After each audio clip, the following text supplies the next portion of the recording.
Well. Good evening, folks. I'm going to take a quick step out to grab some 7 Up or root beer. I'm not sure which.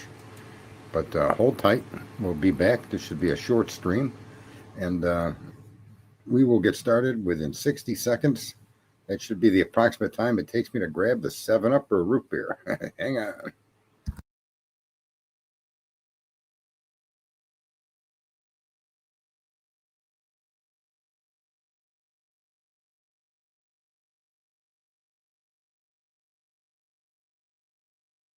Okay, here we are. That was quick, right? Hello and welcome, everybody. What's going on? We've got a few people in the audience starting to creep up there. We're getting to almost close to double digits. Yahoo! We are on Yahoo. Of course we are.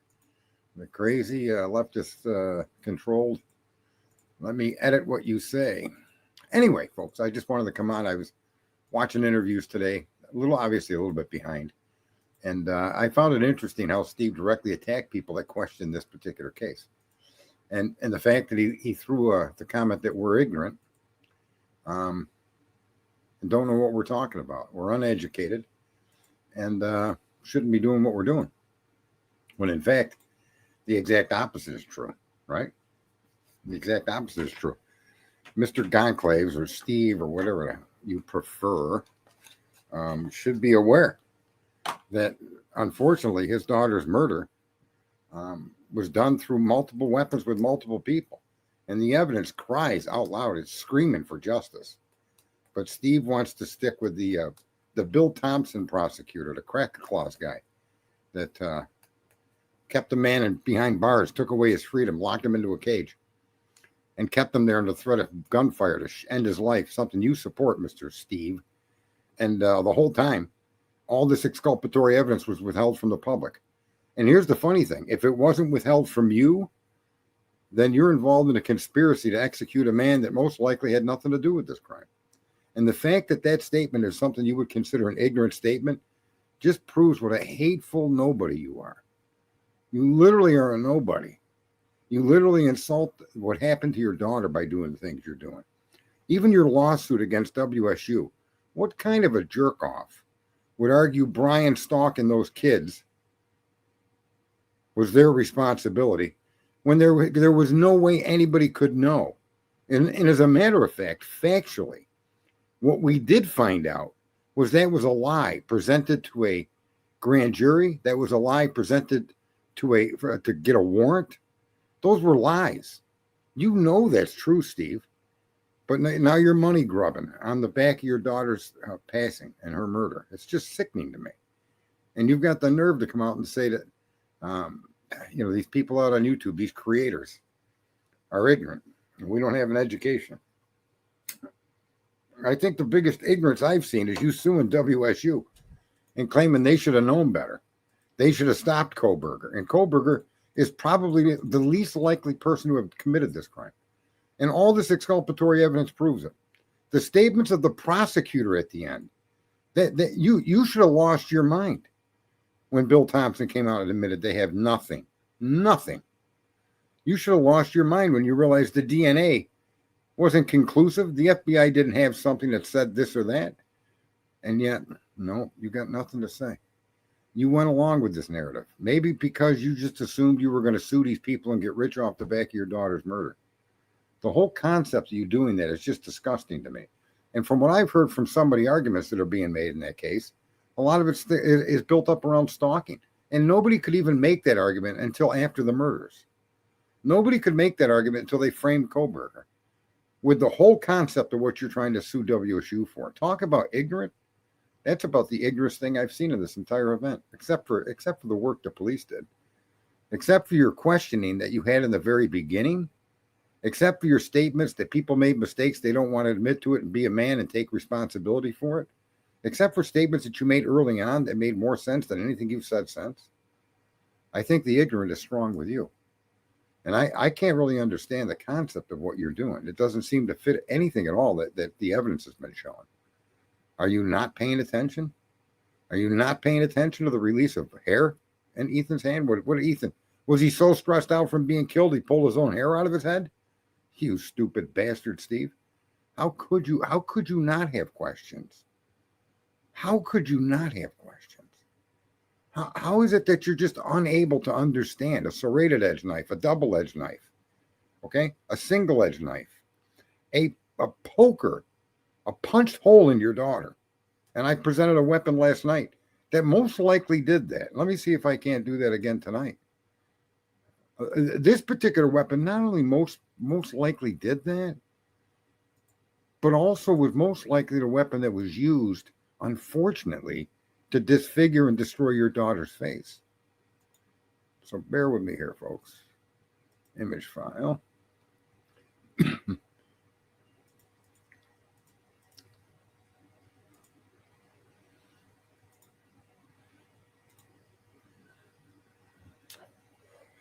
The bottom closest to us, the weapon on the bottom, that's a halogen bar carried by a fireman. That poker and that particular end of that tool would easily have done, sadly, what was done to your daughter, disfigurement in her face. That tool easily could have been the actual weapon used to punch a hole in her as well as Zaina. Like, you can't punch holes in people with a K-bar, with any knife. You just can't. It doesn't work like that. You know that. I mean, unless, of course, well, no, let me just say, obviously you don't know these things. That's what is what I refer to as ignorance. But there's a good side to ignorance. There's one thing about ignorance that really makes ignorance unique, and it's not even really insulting when you really understand what the word ignorance is. Rather than it being an insult, it's simply an observation that someone doesn't have enough information. That's what ignorance is. It's just a lack of information. It doesn't mean you're permanently stupid, that duct tape couldn't fix you, although you are edging over to that side of the fucking aisle there, Steve. I mean, look at the weapon there. Look at the damage done to your daughter's appearance in her face, the wounds to the side of her face, and the damage done to her, and the hole poked into her, and the double-edged weapon, and these other wounds. Apparently, in your mind, Steve, Kohlberger told the victim, "Hold on 1 second, let me grab my other knife." I mean, how many what is he, Edward Scissorhands the third? I don't get how you're not seeing that, because I don't care who you are. The evidence tells you what the evidence is. It's not me. It's not Bill Thompson. It's not you. It's the evidence itself makes a statement. And you can't even begin to describe that the wounds inflicted on these 4 young loving adults was done by a single-edged K-bar knife. It's just the most ridiculous thing I've ever heard in my life. And it is for you too. I'm sure that for you, you may in fact see that, but you don't want to say that because you want to get your millions of dollars from WSU on your pointless argument that they had some capacity to prevent these crimes. And if Kohlberger is the person, of course he says he is, after 2+ years in prison with the threat of being shot down by guns like an animal, he pled guilty to this crime. Just previous to a final evidence dump, an evidence dump that now we've got eyes on. You have the capacity to review it, and you can see clearly between the hair, the blood all over the second floor that was wiped down, no footprints unless you used a special chemical called amino black. No, and the shoe that made the print, the whole story that print was there shows that Dylan saw someone walk by her door. That print presented to the public as evidence that Dylan saw what she said is bullshit. The shoe that made the print was found in the property. Now, all of these pieces of information aren't made up by streamers. I didn't make up a puncture wound that was approximately 4 inches deep and an inch plus in depth or in diameter. Round. I'm not making that up. I'm not making up the hair on the hand of Ethan, the hair on the floor by Ethan, and the hair on Maddie and Bethany's, not Bethany, but Kaylee, where they were sleeping. The blankets were put back on Ethan. The blankets were put back on the 2 young women upstairs. That's not being made up. What's made up is the sheath. You know what's made up, Steve, is the white car. You know what's made up is the 8458 phone being at that house. That's what's made up, Steve. And if I can't listen. I can't even emphasize with you when it comes to your behaviors have taken my capacity to emphasize. And even these idiots out here yelling Kohlberger did it. I can't even empathize with people like that. The capacity to think has been removed.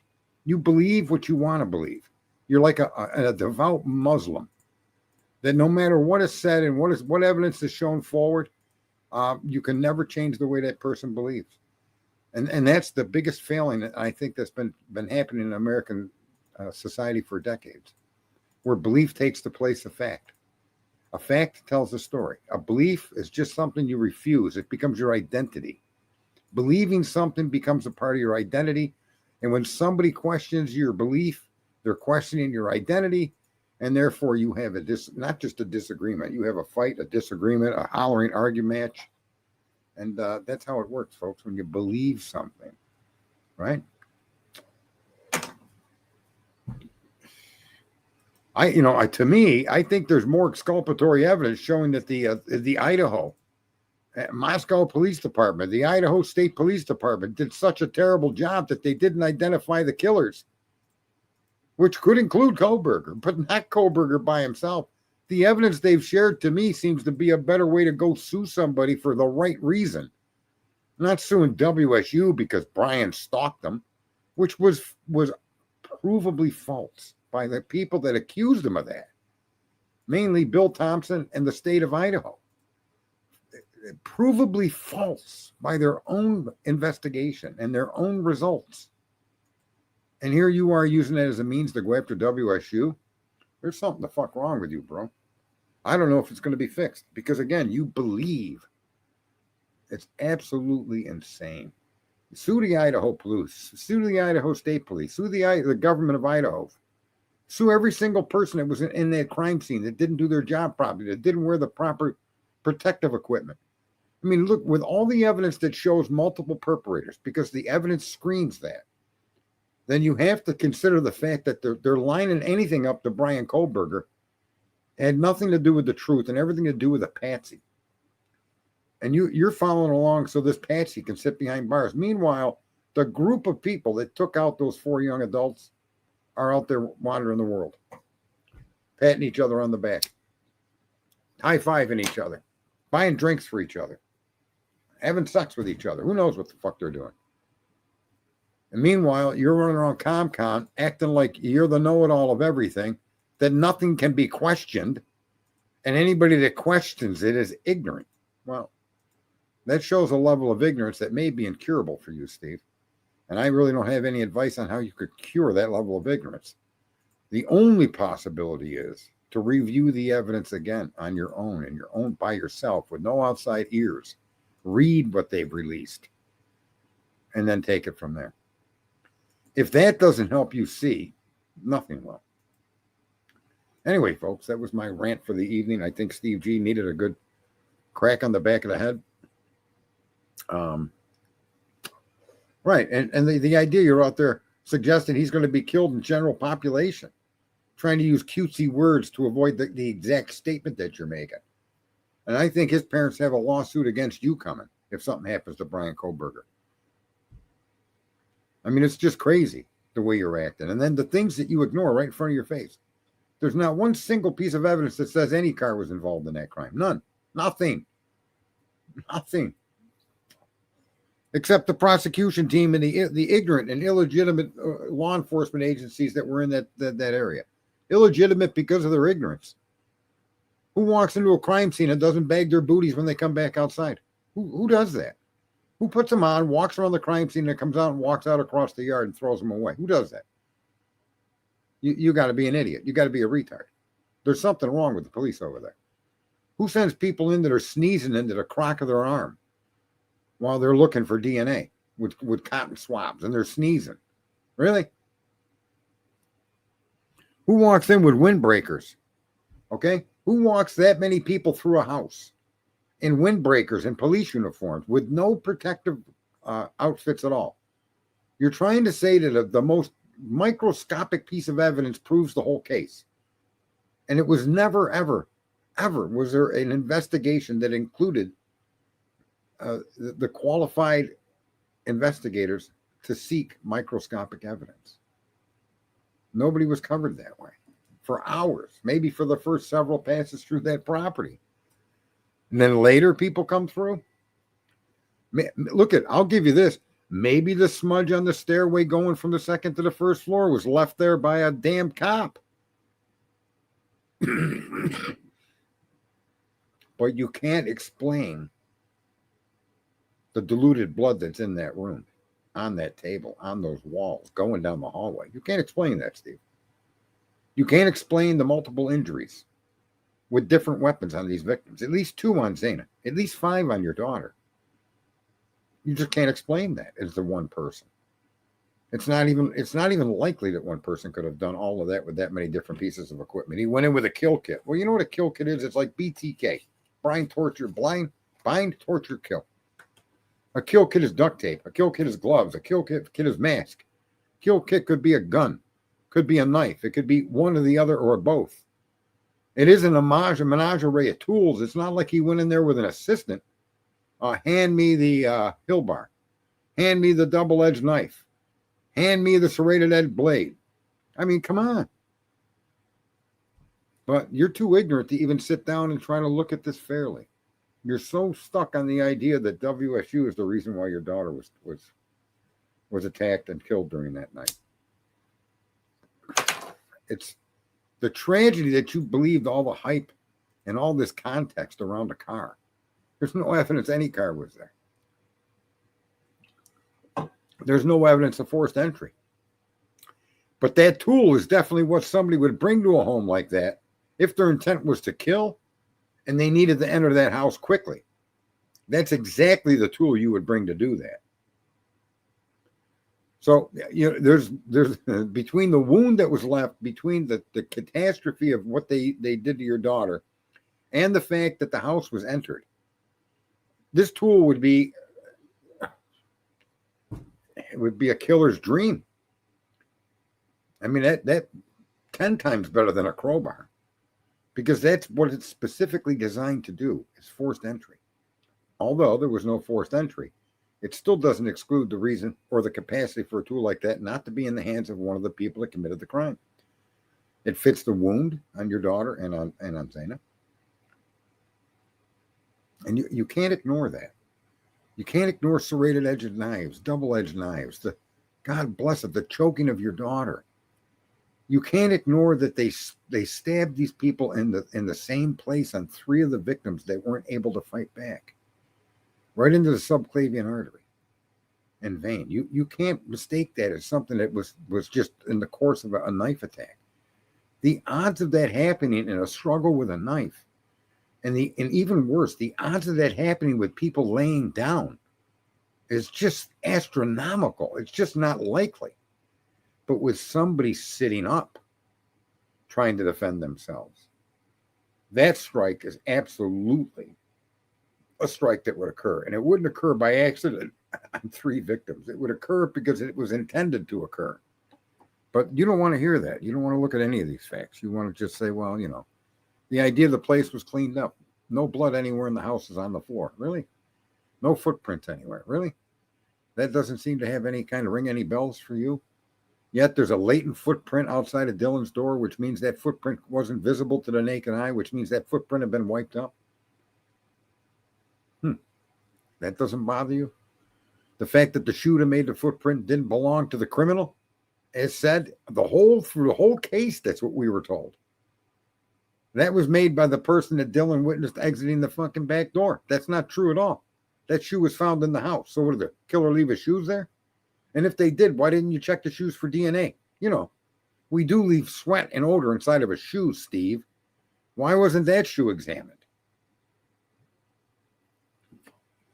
Yeah, I just find, I take, it's not personal, but it's more like how dare this fucking guy? He lost his daughter and he's behaving like some jerk off from Idaho. And that's exactly who he is. He's the jerk off from Idaho. And he should just shut the fuck up. If he wants the truth, he needs to look for the truth. But if he thinks the truth is in the bullshit that was put forward by that bullshit investigation, by that bullshit frame job on the guy that's in prison, just insane to me. 25% of all plea bargains are done by innocent people. Let me just say this. It's almost 100%, but I don't know the percentage. But let me just say, the majority of cases of conviction with transfer DNA are overturned because other DNA at the crime scene was never identified. And that particular DNA was germane to the crime, like under the girl's fingernail, right? On a pair of gloves, right? I mean, so you suggest that you found a microscopic skin cell on a knife sheath that was found on the floor and later placed under Maddie's leg, a knife sheath that had no real blood on it from the attack. A couple of tiny little things, but nothing. Slid underneath her leg, never disturbing the blood underneath it at all. Never transferring from the sheet to the knife sheath. Never transfer. It was reported to be on the floor. You don't have a problem with that, Steve? It's possible the cops picked it up and slid it there to get it out of the way. Why? Fuck, who knows? How about the bracelet downstairs? How about Dylan's jacket with blood on it, stuck in a room, hidden in a drawer, downstairs on the first floor? How about that? How about 2 survivors that heard nothing? How about 2 survivors that waited 8 hours or more to contact anybody to come look? Survivors we now are learning actually had made communication with people outside that house before they ever called the police, hours before. What about that, Steve? That doesn't disturb you? What about the police saying that they had to sync the video and the audio before they could give discovery to the defense on the cameras that were recorded, that were the recordings they had? That doesn't disturb you? Only to find out that recordings early in the evening literally portray a slaughter of people at around 2:27 forward. That doesn't disturb you? That wasn't what you heard at 4 a.m.? You mean to tell me that at 4 a.m. that those crimes began at 4:07, figure 4:08, they ended at roughly 4:19? So in those 11 minutes, not a scream or nothing, nothing being smashed or broke or kicked or no noise, a dog barking and a thump. That's it. But the timestamp of 2:27 forward, with all the horrific things that are in that, you don't think that come on, that tells me the police changed the timestamp. They moved what they had at 4 o'clock to 2:27. They moved what they had at 2:27 to 4 o'clock. That's what that says. But no, you don't want to hear any of that stuff, Steve. You just want to sue. You want to get whatever money you can get out of this and then fade away. You won't go to Crimecon if you got to hear 2 sides of the story, because you only want your side to be played. I don't fucking know what kind of a parent you were with your daughter, and it's really none of anybody's business. But the behavior that you've exhibited over this past 3 years is pretty fucking telling. And it doesn't really shine you. It doesn't put you in a good light at all. The other parents, the other 3 victims' families, you couldn't hold them to a higher fucking esteem. You just couldn't. There's just no way you could not hold the other 3 victims' families to a higher level of respect and dignity and decency. But for you, Steve, you've thrown all that out the window. I don't think you ever had any of this before it happened, clearly. And now you have even less of it after the crime. And now, 3 years later, you're devoid of any dignity. It's gone. You're just another jerk off in Idaho. And I'm an asshole in New York. So, there is that if you want to, make the playing field level. But I'm also somebody that sees what they see. And I'm not making up these facts. The fucking state released them to us. That's the best part. There's nobody out here creating a wound that resembles this weapon I'm showing. That's not even a weapon. That's a fireman's tool. There's nobody out here bringing up a fireman in this crime except Bethany. Except Dylan. Dylan brought up a fireman. Not me. I didn't bring up a footprint that proved her statement. I didn't do that. Idaho did. And they never told us the truth that footprint either was A, unrelated to the crime, and B, they found the shoe in the home. Or C, that it was related to the crime. They found the shoe in the home, but we're not really going to look much into it, which is what appears to be happening with everything. We found 2 hair samples, 2 distinctly different hair samples within the crime scene itself, directly in connection with the victims. But we're not going to investigate that to a conclusion. They found 4 unknown male DNAs. They know enough about the DNA to say unknown, but they're not going to put it through the testing. They did that microscopic skin cell. No. Why would you do that with blood? Why would you?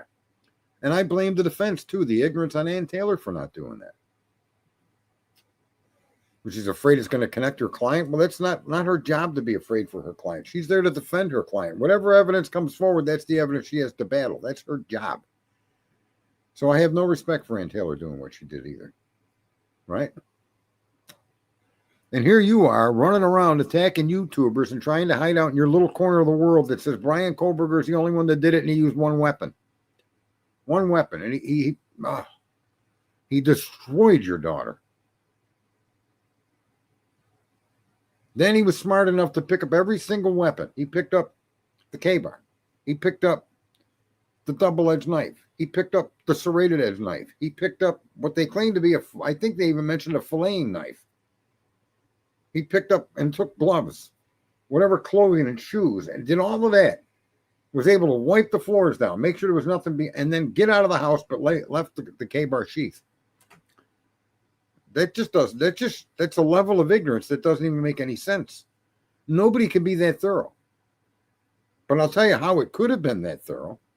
Multiple perpetrators with their own weapons leaving that property. That's how that could happen. I hate to ask this, but did you ever give your daughter did you ever give her a K-bar knife? Do you know that she ever picked up a K-bar knife? Did Maddie ever do that? Did they have any knife in that home to protect themselves? Was that knife taken from them and used on them? Was that where the K-bar sheath came from? That brand new, unused, untouched K-bar sheath? Is that what that knife is? Is that what that sheath might represent? I don't know. It seems to me with a more thorough investigation of their phones and their timelines, especially when it came to Zana and poor Ethan, would have been something they should have done. A lot more investigated. They shouldn't ask leading questions in interviews. They shouldn't give answers. You were drinking a lot that night. That's not how you interview somebody. Anyway, this whole case, Steve, is an exercise in a clusterfuck. And yet, you stand back and want to point at us, the people that are actually seeing this information and sharing this information and question this information that was withheld from the public. Huh? So let's talk about the footprint that proved Brian was there. That was released. But where was the bullshit about the hair in Ethan's hand? Where was that? That was never released. What about the multiple weapons used on your daughter? Not two, multiple. That was never released.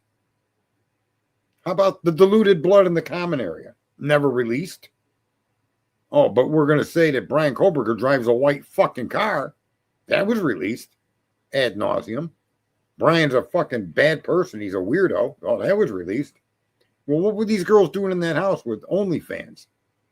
I mean, if Brian's a weirdo because he doesn't interact properly and doesn't have the fucking capacity to act properly, well, apparently your child and the others did, and they chose to act improperly. Right? I mean, so you can't have it one way. Everything matters. All these facts needed to be presented so that people could see this. Not run around the country screaming, Brian did it, Brian did it, Brian did it. Brian could have done it as a group, part of a group. Never could he have done this on his own. Not in a gazillion million years. The evidence screams there's no way one person did this.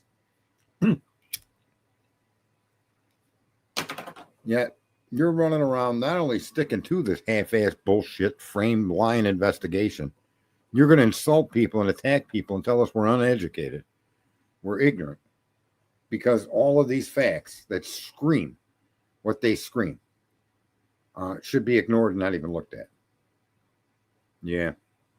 There's something horribly wrong with your over-involvement in this case. Why you're involved in this case, obviously, is you lost a child. And so that I I'm Asperger's too, so I'm probably I can more relate to Brian than I can someone like you, Steve. People who just do anything for money. There's no money in the world that'll replace your daughter, and I wouldn't want a red fucking nickel because of something like that. If that happened to my daughter, no fucking way would I couldn't even spend the fucking money. How the fuck? How the fuck can that be? Right?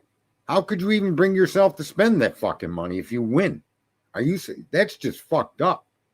That's a level of degradation that even the murderers might not even fucking have. I couldn't even imagine.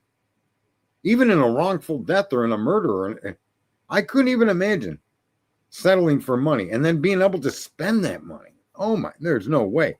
Every fucking penny would remind me of my daughter. Hell no. I mean, the fuck? No. Lawsuit against the college that had literally nothing to do with this.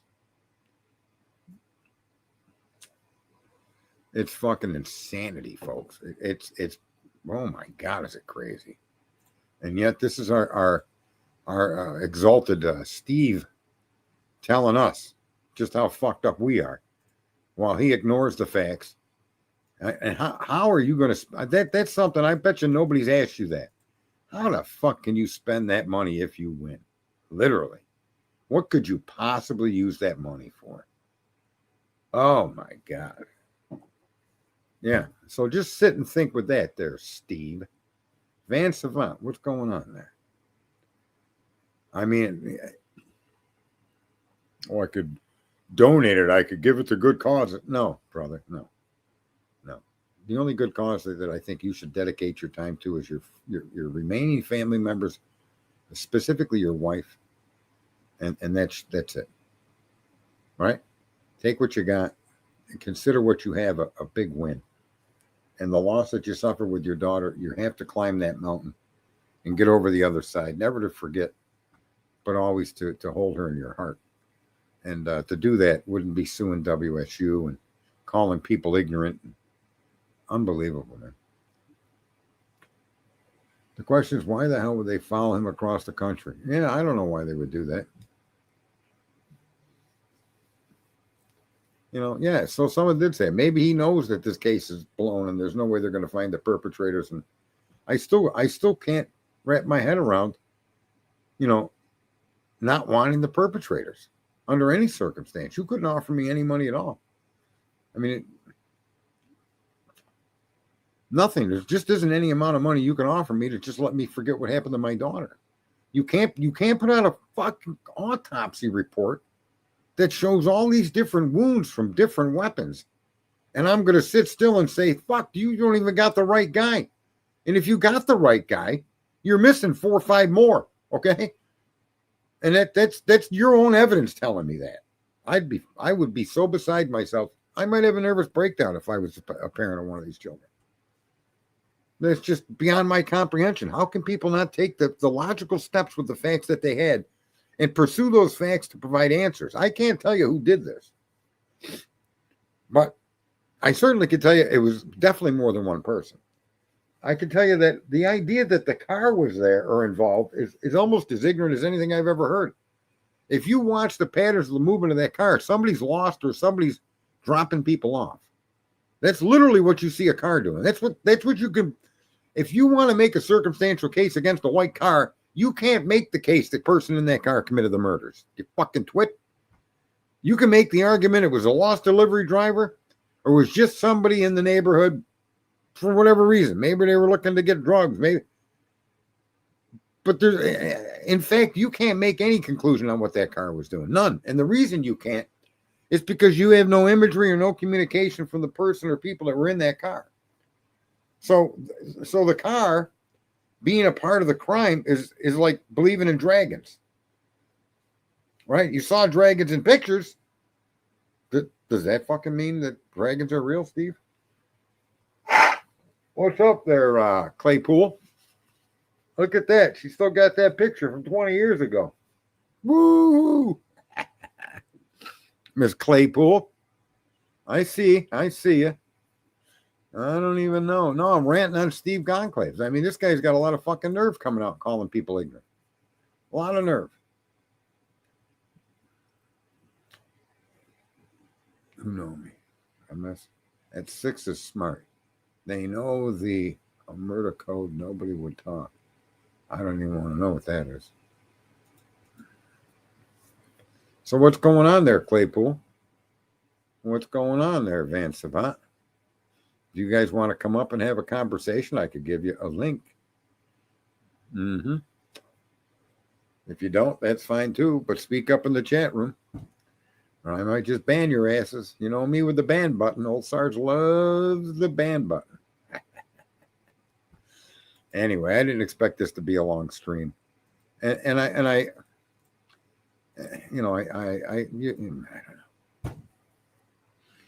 Putting the band back together. Yeah, the band. We're putting the band back together. I stayed away from this case because there was no information. And let me just qualify with this towards the end of the stream. I walked off from this case because there was a gentleman that pled guilty to it. The accused pled guilty to the murders and was sentenced as he was sentenced. There was no other information available, so I walked away. I just walked away. That's a firefighter's tool. The bar on the bottom that has the big point on it resembles the wounds inflicted on two of the victims in the crime. That's why that weapon's on my screen. Right? So now I lost my thought by answering the chat question. Listen, I walked away. I walked away from the day he pled until about 2 weeks ago. And the only reason I came back again was because for the last many months, they keep releasing more and more information. And as they release more and more information, it shows you more and more intricate details of this crime. And the details that are being shown about the crime can't be ascribed to a single individual wielding a K-bar. The wounds inflicted upon the victim scream no. No, I'm not a K-bar wound. And their own coroner provided this information. This is the Idaho4 there, Marcy or Dusty. So there's that. Then other evidence that shows other perpetrators in the crime scene by hair and the victim's hand ripped out of someone's head, by hair left on top of the comforter of Kaylee and Maddie, of the posing of the bodies, of them being covered with the comforter. All of this information being released. And it screams from the top of the mountain. You missed the fucking truth. There's way more to this case than just Brian fucking Koberger. Right? What do they say? Yeah, so and you're gonna go to Crimecon, primarily because it's pro Burger or Koberger, what a guilter, because they see him as guilty as the only perpetrator. You're gonna go there, right? And you're gonna go there because of that reason, because you don't want to hear what I've shared tonight. Yeah, I'll even accept that Koberger was part of this crime. I'd happily accept that. On what evidence? None. But some microscopic fucking piece of DNA that they claim belonged to him. I'll take that. Deal me that fucking card. But now start dealing cards to show the other perpetrators involved. Not actually who they are, but in fact that they existed. That they were there. That they did what they did. That this was not a one-man show. Start playing them fuckers. Start dealing those cards out. Start examining those cards. Go back over the interviews of the people they interviewed. Not a single person was considered a real suspect that they interviewed. Some guy almost cut his fucking hand off that same night. Apparently he did it cutting chicken. He's a right-handed man that almost cut off his fucking right hand. And then he fled. He got out of town for that the next day. And you don't ask him pertinent fucking questions? I don't even know, man. You got all of these people. Who was a firefighter? Who had access to firefighting tools like that? Who owned those tools? You didn't take all the knives out of the houses of all these people that you interviewed? You didn't go through their home. I mean, they're suspects, so you asked them, can I have access to your home to look for knives? Period, end of story. You ask, and this is the hard work that you're supposed to do. Some guy's got his hand, he almost cut off, and these asshole cops act like he must have, no, it's just an accident. You know, it happens. I'm a right-handed guy that sliced and actually cut back my hand while cutting chicken. I mean, was the chicken still alive? That'd have been you guys don't want me interrogating you, because that's exactly what I said. What was this fucking chicken alive? What do you mean you cut your right hand? You're right-handed cutting the chicken. Explain to me how that happened. I mean, was this chicken fighting back? Did this chicken have a name? Was this chicken from fucking Kentucky Fried Chicken? Exactly who is this fucking chicken you're talking about? Because I don't know anybody that's right-handed that can almost slice the base of your fucking hand where your pinky finger is. Frozen chicken patties. Can you remind me exactly what fucking supermarket you bought those at? Frozen chicken patties. It's that processed bullshit food. So the frozen chicken patty, upon being removed from your freezer, okay, caused you to almost amputate your hand. Because now we're clear, it wasn't a live chicken. Maybe it was a frozen chicken that came back to life as a patty. I don't even know. Maybe Patty is the name of the guy, Chicken Patty. Could be the guy that cut his hand. Who knows? It's just ridiculous. There's shit they ignored and overlooked. Footprints leaving the property, going to the east, heading towards Hunter's house, completely uninvestigated. Noted, but no follow-up or any work. Oh, let me say, I also think that those were coming to and from the crime scene, right? I mean, what the fuck? How do you drive a puncture wound 4 inches deep, 1.25 inches or 2 inches wide? How do you create that kind of a wound? There's so few ways that you can create that kind of a wound, but let me just say this, Steve. There's one sure fucking fire way you can't create a puncture like that. And that's with a K-bar fucking knife. A K-bar knife does not leave a completely circular fucking hole from tip to fucking base. 4 inches deep in a human being. Can't be done. A K-bar knife can't be double-edged unless it's 2 K-bar knives. One single-edged, one double-edged. K-bar knife can't leave a wound narrower than its fucking width when a full penetration of that blade is exhibited. When there's cuts that go more than 2 inches, or even up to 2 inches, the full width of the blade has to match a K-bar knife, and that's not true in all of these ones. I'm besides myself. We're the ignorant ones. We're the stupid ones. We're the uneducated ones. Okay, yeah, I didn't go to college. So you got me. Yeah, I don't listen to Pav. Every fucking day that guy's got a new solve. He solves the case. Now he's talking about signature wounds on Ethan's leg and the letter A, and he went through the alphabet. I can't listen to Pav. I can't also listen to, who's the other guy there? Is Pav the same thing as Jay Hombre? Are they the same guy or are they two different people? I just can't listen to those two guys. Everybody's trying to solve the crime. Not a single stream. Here's the one thing I'll agree with Steve when it comes to ignorant. If you think you can solve this crime from your computer or your cell phone, reading the same things that everybody else has been reading, you're out of your fucking mind. You're not solving a crime that way. It's just not going to happen. The odds are a 64 quintillion to 1, right? 64 quintillion to 1 that you can solve this crime using a computer or a cell phone, reading the information and viewing the documents as we've all done. You're just not going to solve the crime. You can try to identify the crime. You could try to understand what was used in the crime. You could try to understand what took place in that house, but you're not going to ascribe personal names, or you're not going to discover who did it. You could guess all fucking day long. Doesn't get you anywhere. So I don't go down these roads of solving this crime, but I'm completely open and accepting to the idea of understanding the crime, looking at the crime scene for the facts that have been resolved, that have been released to us. That I'm completely on board with. I don't believe Brian did it. I don't believe anybody did it, right? Yeah, they and again, and that's the other thing. I'm one of these streamers that don't need your money, don't want your money, won't ask for your money. As a matter of fact, I've given people money, and I've spent money out here on YouTube. And that's just the way it is. But I ain't out here to try to make anybody's money. I didn't put this title up here. I mean, I got less hits on this title than I have on other titles. So I'm not out here trying to make these titles like this changes everything, or new signature wounds are proven. I don't know. No, Steve brought up the topic of ignorance, and Steve deserves somebody to address him in the ignorance that he exists and surrounded himself with. I mean, for fuck's sakes. He just surrounded himself with ignorance and just can't shake himself from it.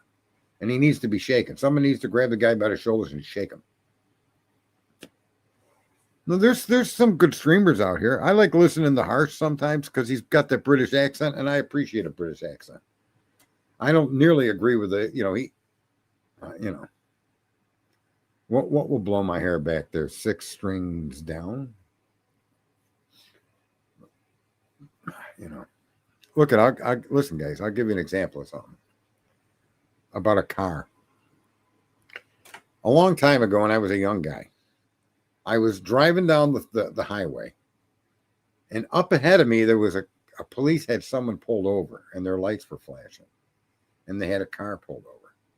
And so I've always owned powerful cars, custom-built powerful cars. And I just floored it.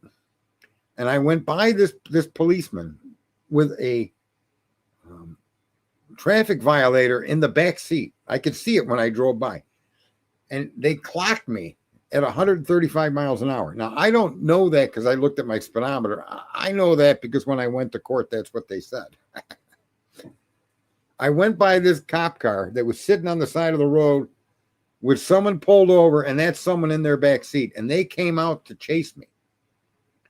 And I ran. Obviously, I'm not stopping. I'm going 135 miles an hour. I got somewhere to go.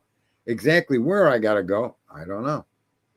But somewhere that ain't here no more. And so I fly down, and on the second exit, I get on the brakes and get off because I know where I'm at, and I slow it down enough to make a hard left turn and take off down another straight road. This cop is nowhere behind me. I left this fucking guy back in La La Land, right? Now, I drive for probably 5 or 10 minutes at high rates of speed, trying to put distance and get myself to a place that can't be, that I can hide. And in doing this,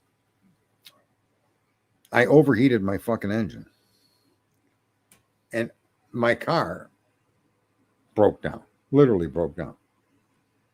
And I pulled off into a neighborhood and got 2 or 3 streets deep into that neighborhood, parked the car, put it in park, and lit up a cigarette. And at the time, I smoked Marlboro menthol. Yeah, I've had a very interesting life, man. There's a lot of bad that happened when I was young, but a lot of things that I don't have any regrets. Anyway, I'm sitting in my car now, and this was a 429 Super Cobra jet with dual 750, dual quad carburetor, 750 CFM. A 411 axle in the back with a 9-inch Ford rear end that was in the Thunderbird. That car screamed. So, yeah, back then I smoked menthol. 77 Ford Thunderbird. Big luxury car. 2-door. And that car just hauled ass with that 429 Super Cobra. Anyway, I'm sitting there smoking, and I must have been sitting there 10, 15 minutes, hoping the car would cool off so that I could start the car and drive, because I know nothing broke. Maybe a belt blew off, but I don't think so. I mean, I was really literally beating on this car, beating the living shit out of it. And as I'm sitting there smoking, I look in my rearview mirror and I see a car come around the corner. And lo and behold, it's a town policeman for that town. And he pulls in behind me. He gets out of his car and pulls his gun. And he walks up to my window and has his gun pointed right at my head. He said, "Put your hands on the wheel." And so I put my hands on the wheel. He said, "Now hand me your keys." And I go to move my hand, and he pulls the hammer back on the gun. He says, "Don't move." I put my hand back on the steering wheel. He said, "Give me your keys." I said, "I ain't fucking moving, brother. I ain't giving you my keys. My car broke down. What is this all about?" And he gets me out of my car, puts me in handcuffs, takes me down to the barracks. Someone comes and tows my car. And they charge me with reckless driving, high speed, speeding, evasion, all kinds of shit. Literally, all kinds of shit. Now, let me connect this to the Koberger case. I never was convicted of anything. Okay? Not one fucking thing did they convict me of. And the reason, and this is are you listening, Steve? Mr. fucking Gonclaves, are you listening? You fucking hard-headed twit? They couldn't convict me because they had no license plate. They had no year, make, fucking model of the car, and all they had was a black sedan, and they couldn't tell you whether the driver was white, black, Hispanic, Asian, or Martian. Therefore, they had no evidence it was me going down that fucking road at that high rate of speed, even with 2 carburetors sticking out of the hood. Okay? And they had to dismiss the case. Dismissed. And tell me how that differs from the... See, you guys see why the PCA bothered me? I've had a fucking wonderful life, man. But do you understand why I have a problem with this fucking identification of a car? Because you can't identify anything about the car that would connect it to any living motherfucking being. Unbelievable that white Hyundai Elantra has anything to do with the crime at all. To be if it even did, which is bullshit, it didn't. Yeah, it's called dual quads, 2 4-barrels, 2 750 Holley carburetors. And here's the other thing. You can't mark that car in any way, shape, or form that would link it to Kohberger at all. Not through cell pings, not through video, especially not through video. There's nothing distinctive about that vehicle. Just like with me, blown by a cop at 135 miles an hour. You should have seen the district. Listen, the best thing that happened in that court was the district attorney was smoking hot. She kind of looked like Dusty. And she's got on this a really good looking woman with a beautiful red dress on, high heels, just unreal. And she is livid, trying to argue with the judge. Your Honor, it couldn't have been anyone else. He goes, really? How do you come to that conclusion? Because the guy's got a black car that was broke down in the area? How many black cars do you suspect might be in that area, in that neighborhood, in that town that are 2-door? And she just started, he kind of like ran the riot act on the fucking prosecutor, bro. And off I went, case dismissed. When I went to my lawyer and he got his discovery from them, he said, oh man, you're in trouble. 135 miles an hour, evading the police, blah, blah, blah, blah, blah, blah, blah, blah, blah. And it was done at like 3 a.m. It was like, wait. It was just like Brian Kohberger. It was done at between the hours of 2 and 4 a.m. Sergeant Friday was tearing up the town, right? I was lucky. Listen, I didn't plan to do that. Like I said, I mean, I seen that cop pull that car over. That car pulled over with that cop. And as I started to go, I said, you know what? Fuck it. How is he going to catch me? But that son of a bitch with the person in the back seat took off after me, tried chasing me down. He was going 0 when I went by him. See ya. 135 miles an hour. I didn't know the car had it in it. I kind of miss that car. I kind of keep wanting to buy another one, but I'm not gonna. I got the Corvette. That's enough for me. That one is that one's even more powerful than that Thunderbird, and it's probably 1,500 pounds lighter. That would make a great song. I don't know. Yeah, she was pretty smoking, man. My prosecutor. I got to give her that. And that's what I said. And she kept pushing and pushing and pushing till the judge snapped. I said, listen, Your Honor, if she needs another red dress, I'll pay for it. My lawyer was like, shut the fuck up. I was like, oops. Listen, when I was in a county lockup one time, and one of the arresting officers was a woman. And she was, I've been lucky.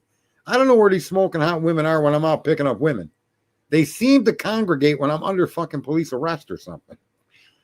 Where do these women come from? They're never around me any other time except when I got handcuffs on me or I'm trying to defend myself in court. Although there was one time where probably the most unattractive woman I'd ever seen was in the courtroom arguing that I was the father of somebody's baby.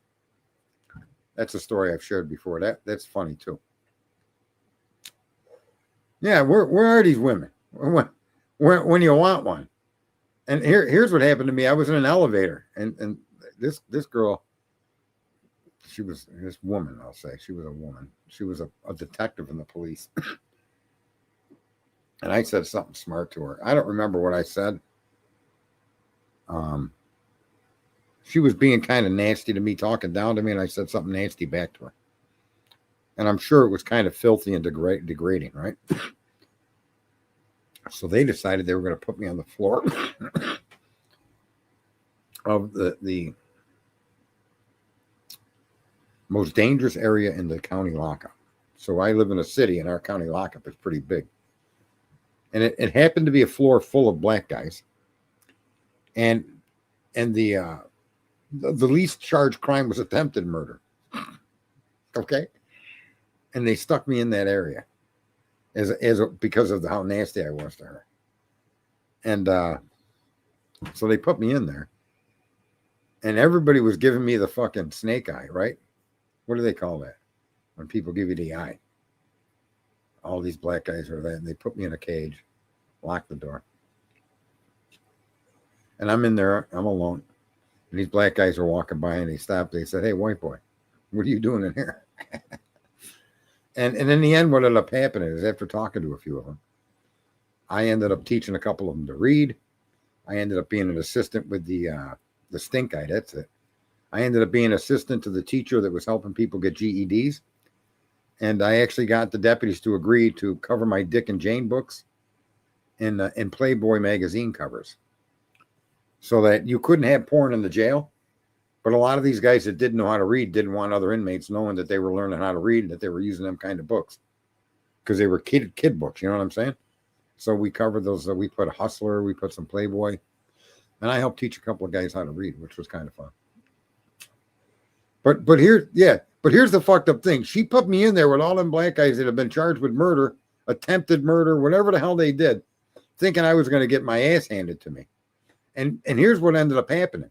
I could go anywhere in the common area of that jail, and there wasn't going to be anybody to fuck with me now, because all of those guys liked me. They'd be like, "Hey, you're not eating that. Bring it to my white boy over there." So I'd be getting cornbread. It was absolutely awesome. I had like the protection. Remember that guy in the Green Mile? Now, there was a guy in there. His name was Horace, and he wasn't as tall as that guy in the Green Mile. I forget. He was a guy like that actor, that black dude, man. Yeah, I went to jail to teach the illiterate, but according to Steve, I'm uneducated and ignorant. But there was this dude in there named Horace, and this guy had muscles on him where muscles just shouldn't exist. You never seen nobody. He looked like Mr. fucking America, but he was only about 5'10". Right? He wasn't. He wouldn't have been one of those guys. Maybe he could have. I don't know what class he was. But anyway, this dude was buff, beyond buff, and I was teaching him how to read, and he was in there as I don't even know, a 3-time loser. This time it was drugs. One other time was attempted murder. Other time was burglary with a gun, blah, blah, blah. He did a lot of crime. But he was in there, and I told him, I said, "What are you in for?" He goes, "Drug dealing." I said, "Well, tell your defense attorney that you got an addiction." Listen to this story. Tell him you got an addiction, and the reason you were selling drugs was to support your addiction. Right? And tell him addiction stories of the people that bought the drugs from you. And he ended up going with that. And he ended up telling and convincing the district, or not the public defender, that he had drug problems. And so he got a conditional drug rehab release. Right? And then lo and behold, and I was only in there a couple of months. Lo and behold, as I'm ready to leave, and I'm in the out going, you can go out, but they also have intake, and in walks Horace. And I'm like, "Horace, what are you doing here?" He said, "Man," he said, "I had it beat." He goes, "I had it beat. They put me in a rehab, and I was doing good, and I was doing what you said." He goes, but man, he goes, "All them drug addicts in that rehab, they all wanted drugs." He said, "So I started selling drugs again." I go, "Horace." He goes, "I turned the janitor out. I turned the counselors out. I turned the patients out." I was like, "You motherfucker." He said, "I got them all fucked up and started supplying them all their drugs. And I got caught." I was like, "Oh, well, there you go, bro. Good luck." Oh, my God. Horace. Unfucking black. Unbelievable. And this is a guy that he had one tooth in the front, and he was a terrifying looking dude.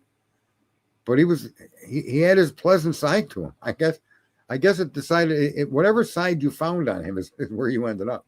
And I was fortunate enough to be on his good side, and that happened with almost everybody in that cell block. There weren't that many people because it's a local jail, so maybe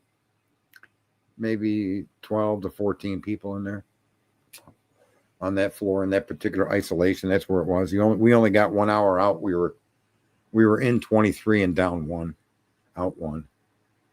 Horace is no, that was his real name. He didn't know how to spell it. I taught him how to spell it. Yeah.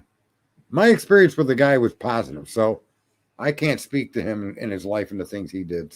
And that's just basically how I live life. I got a positive experience with you. I don't really need to know anything more. What else? So anyway, this has gone on for quite a while now, and I've told a couple of personal stories. Any real life events are just a coincidental, right? There you go, Scully. Yeah, I've had an extremely colorful life, and no regrets. You make choices. Like I said the other night, life is about moments, and there are a lot of moments in life, and some of them are worth holding on to and cherishing, and others are learning, points of learning and fun and sorrow and sadness, and it's quite amazing life in and of itself. I mean, I'm a big believer in life, and I'm also a big believer in death. Death is something we're all going to experience, and I literally have no. I don't want to die at this moment, but I'm curious what it is. I'm curious what happens. I'm really curious if science and religion are accurate in their depiction of what happens when you're dead. It doesn't mean I want to die though, but I don't, and it doesn't mean I even look forward to it. But in a sense, I think more of us should be educated that way, to look at it from a different point of view. Because it is an experience only a living being can experience. Something with conscious life. We know it's coming. Like did I tell you guys I got a couple of friendly chipmunks now that actually climb up my garden hose and sit on the edge of the pool waiting for me to give them peanuts. Oh man, I got a bad sunburn the last couple of days feeding peanuts to 2 chipmunks. And I've been feeding them now for about a week, but it's just been the last 2 times I've been out there that one of them climbed right up the fucking garden hose and looked at me, and I handed him a peanut. He took the peanut, put it in his mouth, jumped on the garden hose, ran down the hose, down to the ground, and to his nest. And that's what he does. When I give him 2 peanuts, he runs to his nest, spends a few minutes there, and then comes back. It's Comey, but yeah, you know something there, Dusty? I don't think he'll go to jail, but if you notice, none of the charges are the charges to which people were accusing him of for all them years. So, they got him for, what is that? 86-47, right? And I still don't think he's going to go to jail for that. And the other thing, too, that you have to really notice, Dusty, is why was he the first one arrested on anything at all? And he wasn't arrested for the conspiracy to overthrow the government. Apparently that investigation is going strong at this moment. So, yeah, that's kind of funny. These chipmunks are that bold. And I didn't have to bait them to do it. I mean, I did a little bit, obviously, but I didn't think they'd climb up a garden hose to get onto the edge of the pool. I'm like, damn, this guy wants a damn peanut. I better give him a peanut. Maybe he'll fucking kill me. I don't want to take the chance. Don't need to be taken out by a chipmunk. Classified docs to his guy at the university. That's possible that charge will stick. The other one I doubt, but that's possible this one will stick. But again, what were in those documents? See, I think people still don't really realize. I sense that Mr. Comey there has some other shit going on.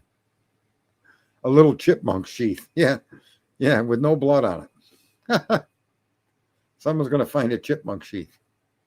Manner of death, chipmunk. K-bar, chipmunk K-bar. Yeah, I don't think so, Mars. I think what was I going to say? Thanks there, Miss Q.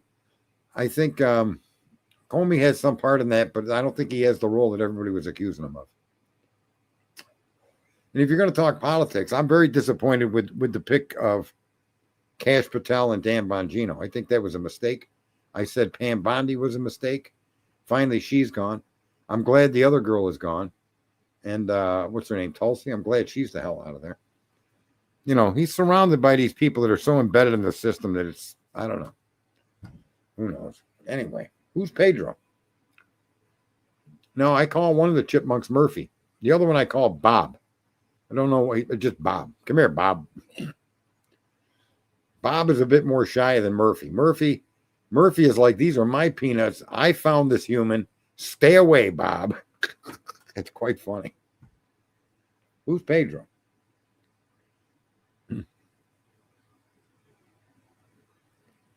Well, I'm sorry to hear you're fighting that. And yeah, I've considered it a few times, but it is what it is. We all have our goods and bads, and you know, I don't know. I don't know. Whatever takes me out is going to take me out. And I don't really think I'm going to fight too much, to be very honest with you. Like I said, I do have a different opinion on death. I don't think I would spend millions of dollars to try to get myself another year on this earth. I just don't think that there's any value in that. I'd much rather take my spoil and make sure my daughter is in good shape when I go. That would mean more to me than just, I mean, it just would. Kane's producer, Kyle Mule. Oh, Kane. Kane's a trip. Yeah, there you go. If you believe in Jesus, there you go. Yeah, there's no aliens, okay? Let's be clear. No aliens here. And there probably never will be, and we probably will never visit an alien planet. That's an interesting topic. So many people believe that there's aliens, that there's no evidence of it, and yet they still, it's like Bigfoot, no evidence of it, yet they still believe. And that's really the crux of our problem in society, is that we choose to believe information, okay, rather than think about information. Right? And what is our first sin? Wasn't it eaten from the tree of knowledge? Wasn't that forbidden? And I suspect the reason that it was forbidden was because we weren't supposed to supplant belief in our creator. And in the amazement of life, we weren't supposed to supplant and use that power to believe on man-made information. See? I mean, I can get very, very technical. I get very spiritual or whatever and get very deep in these topics. But in my opinion, based on the experiences I've had, especially online, too many people believe in a scenario. Like Steve is a great example of that. And no evidence contrary to what he believes will ever be accepted in his brain. And that's really a level of ignorance. Now, when it comes to religion or spirituality, that's what your belief was meant for. When you believe in something, there's chemical releases in your body. There's a physical experience that accompanies the power for humans to believe, right? And people don't really attribute that. They think sex and exercise and all of those things do release different chemicals in the body, the rewards of it. But I think the big mistake is that we've been taught to believe in things rather than think about things. And thinking about things is awesome, because then you can have a discussion about things. Your thoughts can be shared with me. My thoughts can be shared with you. If your thoughts support a better understanding of it, then I can accept those thoughts when we're thinking together. But if we're going to discuss what we believe, I believe Koberger didn't do it. Well, see that now there's just nothing. There's nothing that can be talked about, because your belief will override your capacity to think. And that's perfectly fine spiritually. But it's the most ridiculous fucking thing to do in information provided by human to human. Man's information should never be believed. I don't believe we went to the moon. I think the evidence that's been supplied, I think the rockets and all of the things I've seen since a child support that we not only had the capacity, but we did go to the moon. Just like we just returned by doing a flyby. We did an orbit of the moon. I don't believe that. I think that because I see that, right? So, yeah, I mean, I don't even know, man. It's different. Endorphins and dopamine. Give me some of them E's and D's, right? Not from a needle, not from a pill.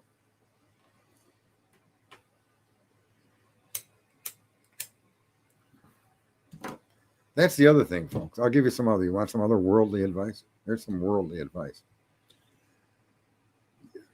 This has become so second nature to the American citizen that they don't even really pay attention to it anymore.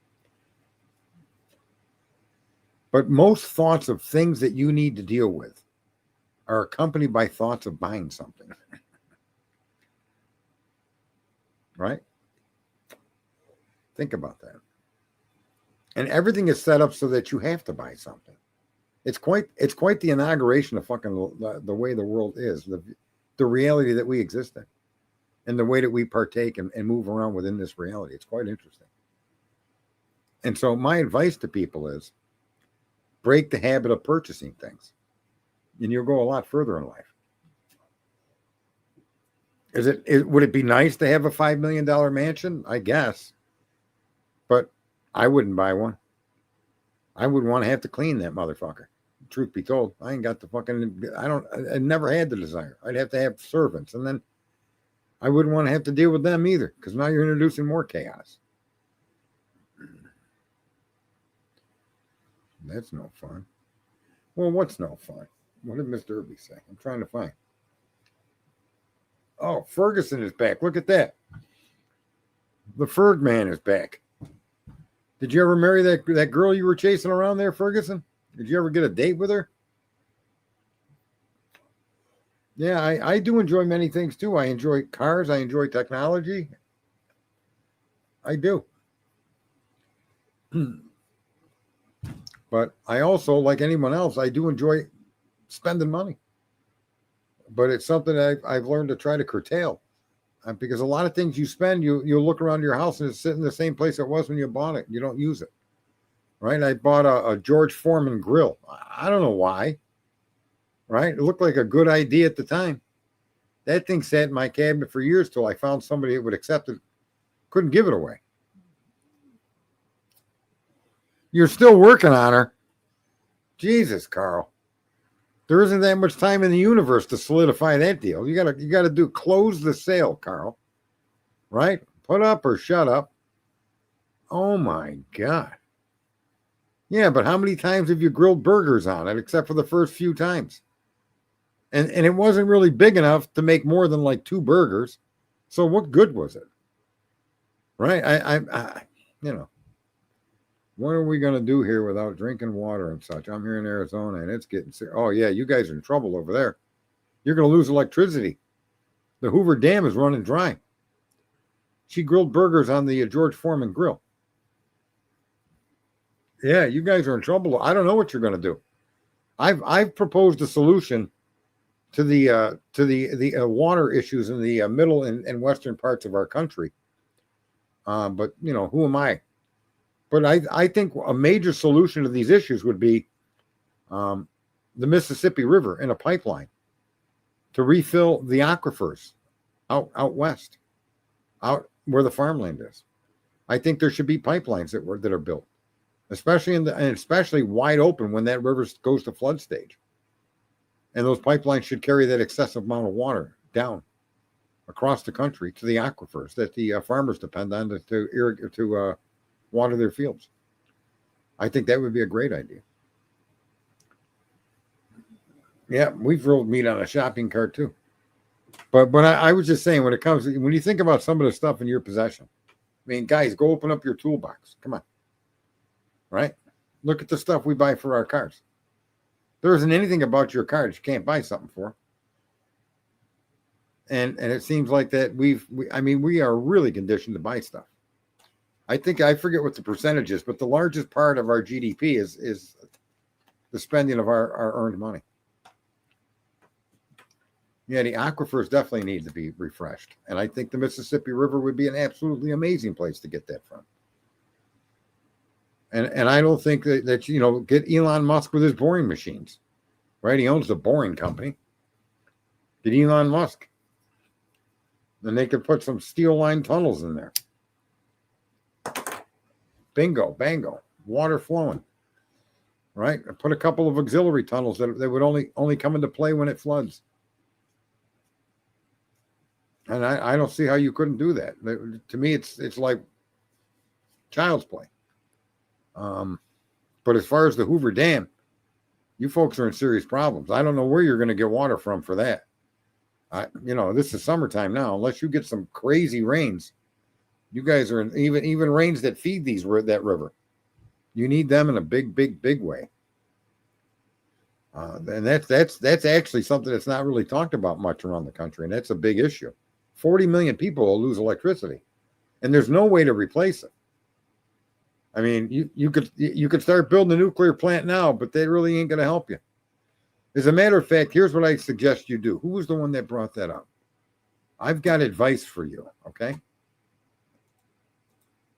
Here's my advice to the person that brought up the topic of water. My advice to you is to invest in the small nuclear power plant companies, okay? Because that's going to save that area. If that water level drops any more than it is now, you're going to get to a point where you can no longer spin the turbines with the water. The turbines will shut down. The only way to replace that dam now in today's modern age is with small nuclear reactors. So my advice to you is invest in companies that do that. I actually own one. I think I forget the name of it. SMR? Small micro reactors. Anyway.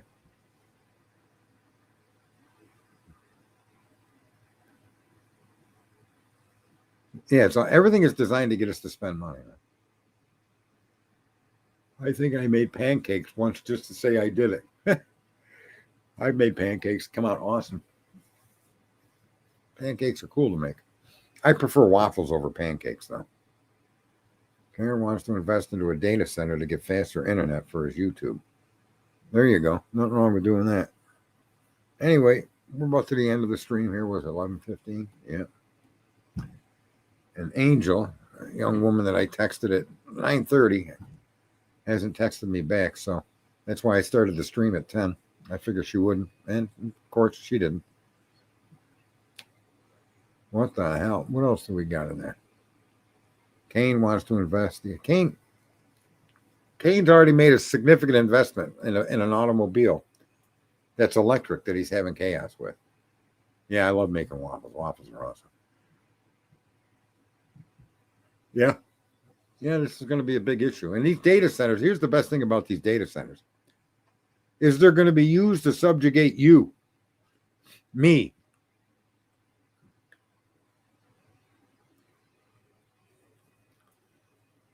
California has 600 million barrels of oil just sitting.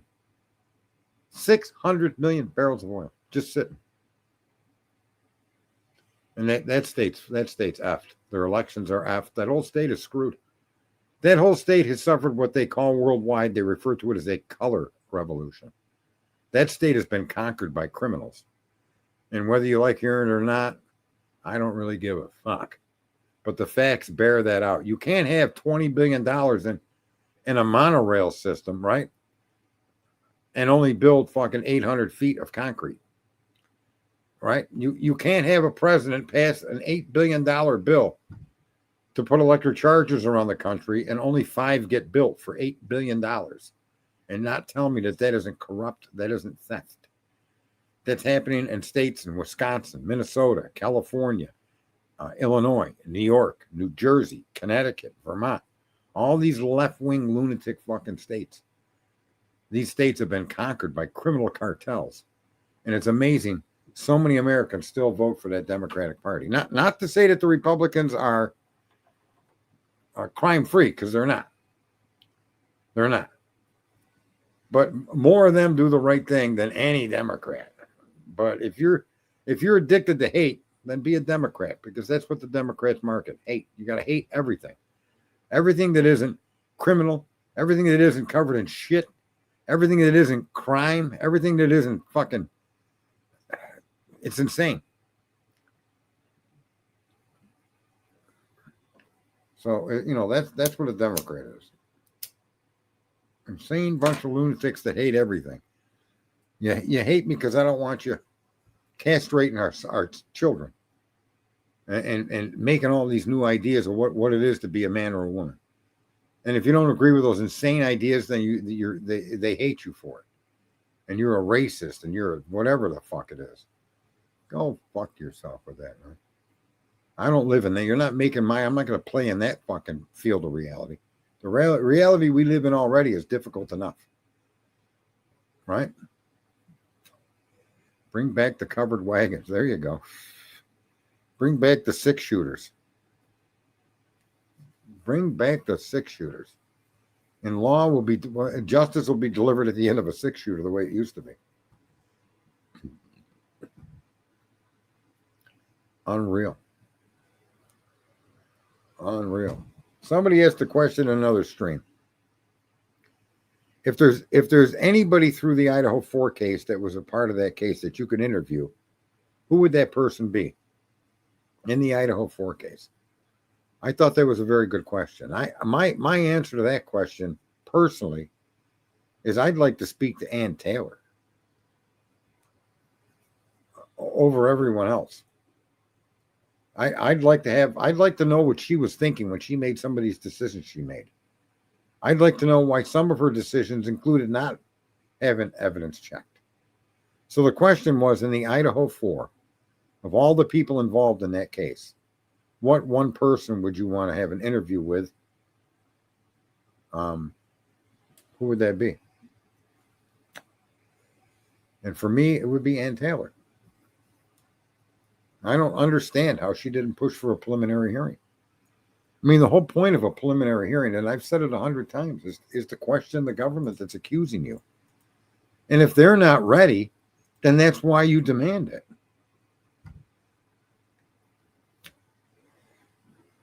No, she didn't risk her reputation. She doesn't have any reputation. She's some small backwater fucking public defender. She's nobody. And the only reputation she needs to maintain is within that community. Now, there was something I saw earlier. Who was that older guy that has Yanni on there? Who's the lawyer because that guy explains it all to you in a nutshell, and he doesn't even know what he's explaining. And I don't have any problem with her stream, and I'm not saying anything negative, although this is going to be a negative comment, but I don't think he can help himself. Who's the guy that has the law offices of, what is his name? And he's always got a woman on there with him. Right now it's this girl, Yanni. I think before it was some girl named Rita or something. Andrew Myers. Somebody might want to clip this and post it to him. But Andrew Myers explains to you the chaos in this and how our legal system works. And let me give you an explanation of what he said. Yali. He said that he ended up with a divorce case. And his client was a wackadoodle. And the opposing client, the woman's client, lawyer, she was wackadoodle. And these two were going at it. Okay? And he said that as this was all going on, and through their interactions and representing their clients, they got to know each other. And they actually became friends and let these two people fight it out. Now, there's an important piece of information in what he's sharing with you. And that's the relationship between the lawyers and those people within that justice system. Those relationships are also a problem. I experienced the exact same thing, and I had to fire a lawyer. I literally had a case of racism. And as my lawyer of record played to me the voicemail left from a law guardian calling me a no good dago, she then deleted it right in front of me and said, I'm just letting you know what you're up against, but I am not going to take this person to court. I'm not going to use this information to go after another attorney. I got to work with these people when you're gone. Okay? And this is exactly kind of what this guy, what was his name again? Andrew Myers, showing you how that through the divorce mine took 3 years. It should never have taken 2 years or 3 years. But these lawyers get paid. And then these lawyers become friends. And that's not a justice system. You can be friendly with other attorneys, but justice is justice. It's supposed to be blind. And your work and your interpretation of your work and your role in that work needs to be dedicated to the cause of justice, not friendship, not making decisions because you got to live with this job with these people for the rest. That should never come into your decision making. That's not your fucking job. Your job is to defend me to all extent possible. And it's not for you to concern whether this judge hates you when you're done or not, or whether the prosecutors are going to be gunning for you afterwards. I mean, the whole system is corrupt, but it's not the kind of corruption that you're commonly referring to when you use the word corrupt. It's corrupt in its inner core. It's endemic in the system. And how those that are part of the system interact with the others around them. You know?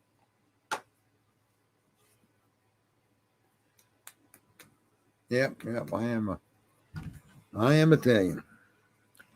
But you know, so it's the same thing in the Koberger case. I mean, Steve should have just stayed the fuck out of it and shut the fuck up from the jump. Right? And he didn't. He had to be in there. He had that. Now he's talking about Koberger getting killed in jail. He's talking about all of us streamers are ignorant. He needs to talk about himself. Maybe someone needs to give this guy a fucking one of those vests, one of those jackets, straight jacket in a rubber room for a couple of weeks. Yeah. And shut him the fuck down because there's something really wrong with that guy. You know, I don't even know. I mean, just if you got any couth, you don't wish death upon the perpetrator of the crime, even though that perpetrator killed your daughter. You just keep your mouth shut publicly. Say what you want privately, but publicly, you just need to shut the fuck up. Yep. So did the other parents. And this guy here calling us ignorant at Crimecon. Crimecon. What the fuck? That's just a place for the fucking mainstream media to stroke what they're doing to our justice system and playing along with these narratives that aren't true. Telling these fucking stories about phone pings and videos and this and that when they don't know the first fucking thing about it. Yeah, I wish he would just shrink right away and stay away. He's got no business to being out here doing what he's doing. Chilling. I don't see what chilling said, but anyway, folks, I'm about burnt. Man, I spent a lot of time in the sun. Who was that? What's his name? Twiz. I was hanging out with chipmunks today. I named one of them Bob. Yeah, and the other one I'm calling Murphy. The Andrew Myers, he, just like I'm telling you that Chris Whitcomb, these two guys are giving you an insight into the system that you don't even realize they don't even know they're sharing anything wrong. They just don't. When Chris Whitcomb tells you about what the Idaho police did, he doesn't even know that's a programmed training that these people have received, and their actions on the job and their decisions and their processes are all fucked up. But nobody points it out to them. They don't want to hear it. Andrew Myers doesn't, I can't believe it. He's so comfortable sharing that he got close with the opposing lawyer and they became somewhat friends after this ended. They went to lunch during the case, and I guarantee you the people paying him how many ever hundreds of fucking dollars an hour they were earning wouldn't have been happy to know that. You see, but this is what I mean. This is the kind of shit that happens in our justice system. A fucking surgeon doesn't hang out with the cancer he's excising. A surgeon doesn't hang out with fucking whatever diseases in your body. Surgeons hang out with surgeons for the mutual point of excising and fixing people, right? That's their point. That's fine. But for lawyers within a system where justice needs to be fair, their friendships can be friendships, but They don't realize that impacts their behavior during their job. Whereas a pilot, whereas a doctor, there's no social component other than casual social components in these other occupations. There should be no social involvement beyond casual involvement, right? And none of that social involvement should prevent you from charging the person you're with sitting next to you in that car with a crime. None of it. You all should be the best of friends. That's fine. But you should question. You should not go along with the status quo, especially when the status quo is the people you're working around aren't actually executing the law as it's required to be executed. The whole system is in its corruption. There's a big part of it right through that. You want to get promoted. I listen to his stream every now and then. I don't have any objection to Andrew or his content or, but I do have a problem when he explains that he's a divorce lawyer and him and the opposing divorce lawyer come together for lunches and become friends. That's not how it's supposed to work. You're supposed to fight for your client, and that's the only person in this fucking scenario that should be your interest. The opposing team, you want to be friends with the opposing team's client, then wait till this fucking case is over. The time and place for everything. I'm not saying he can't be friends, but I'm telling you that does affect the decisions. Nobody calls out any of these investigators in Idaho. None of the fact that there's no chain of custody for the K-bar chief. None of that. Nobody was called out for that. In fact, that's a perfect example of what I mean by corruption. Not the fact that they didn't have the proper documentation for chain of custody, but that somebody filled one out for them. That's what I mean. That's what's the serious fucked upness about it.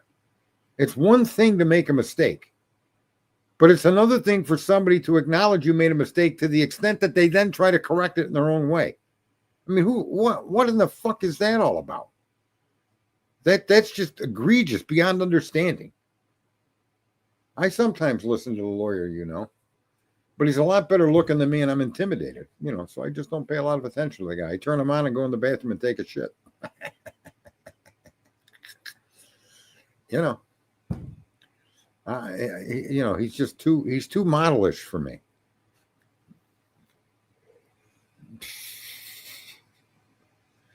Yeah, so it is what it is. I listen to a lot of different streamers. I've been peeking into these streams and stuff with politics for the last year. I've been spending more time doing other things in life, but yeah.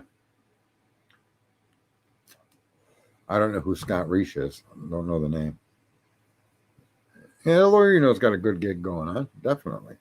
There's a bunch of good streamers out here, much, much more capable than me. And I'm perfectly okay with that. I mean, I can acknowledge it, and I have no adverse or any opinion about it. We're all good at something. Right? And even though if you're great at something, to be the best is never a big issue for me. I don't need to be the best. I need to be the best for me, with the caveat that there's a little investment of my time. That's always been my caveat in how I've ran my life. I am the best that I can be, but it's going to take as little of my time I have to give up to do it. And so that means, there are people better than me, sure, but there's as many or 10 times more that aren't as good as I am when it comes to the skill. So, I rank up there in the top numbers, but not number one, and I have no interest in being number one. So Scott Reich is from Crime Talk channel. He interviewed the G's at Crimecon. Yeah, the G's. I in some sense, I kind of feel sorry for him, but he did this to himself, this Steve. He should have just shut the fuck up and had no opinion and let them come to him with information and then as the case unfolded, especially now.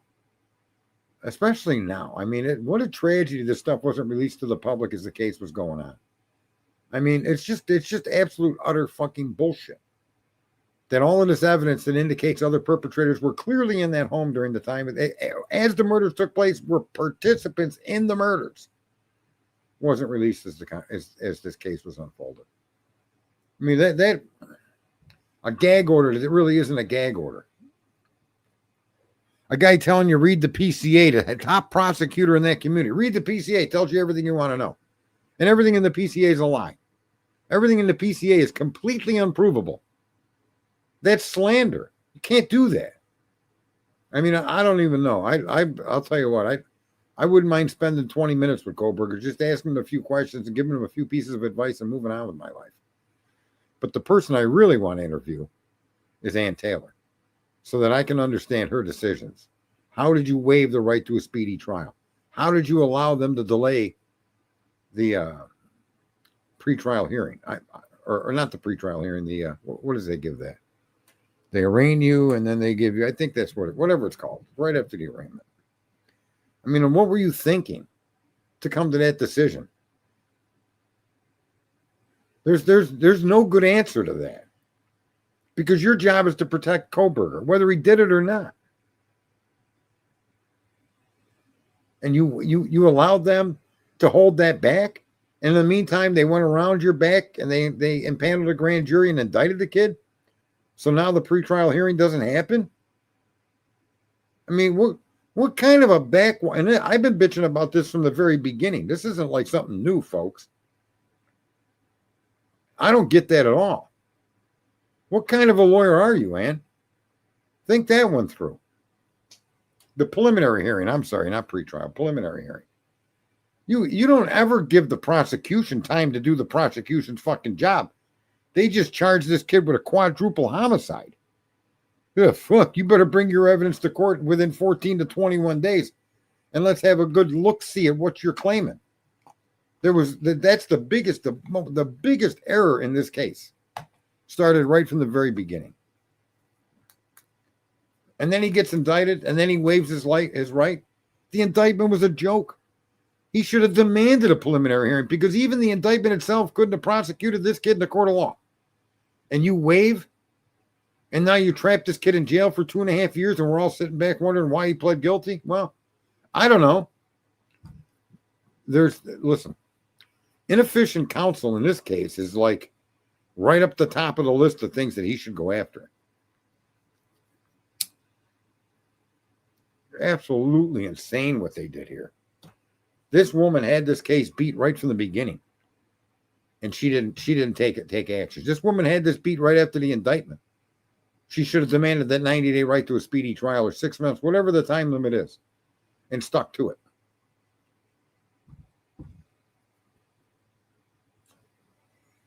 Yeah, and that didn't happen.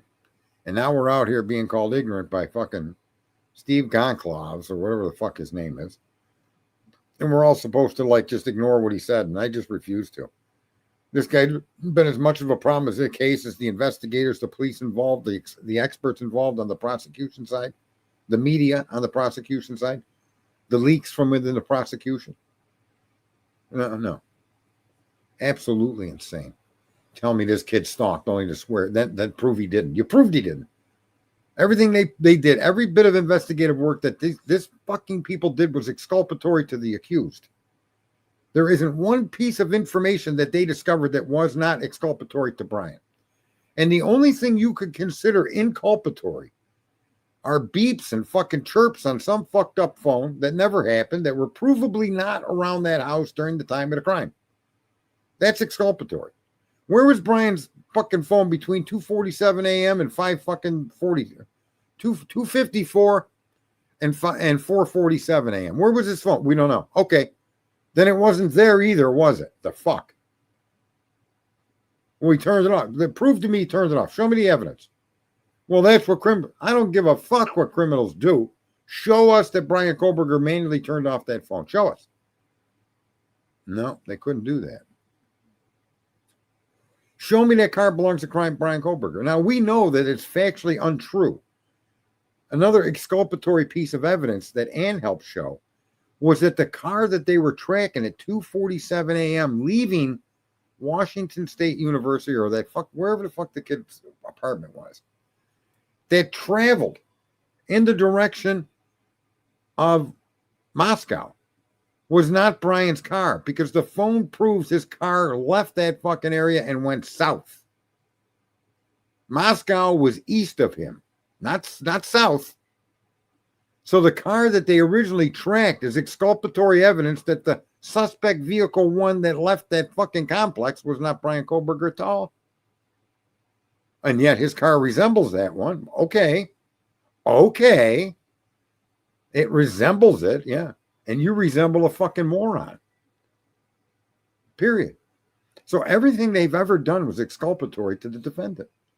And yet Ann Taylor did what she did throughout this case. Fucking insane, man. And then the father of one of the victims that can't shut his fucking mouth, can't look at what's right in front of his own nose. It's insane, man.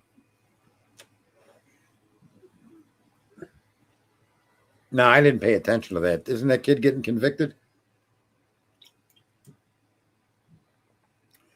Cy raised a conspiracy theory. No one else in the community could have participated in this crime because they didn't own a white car. That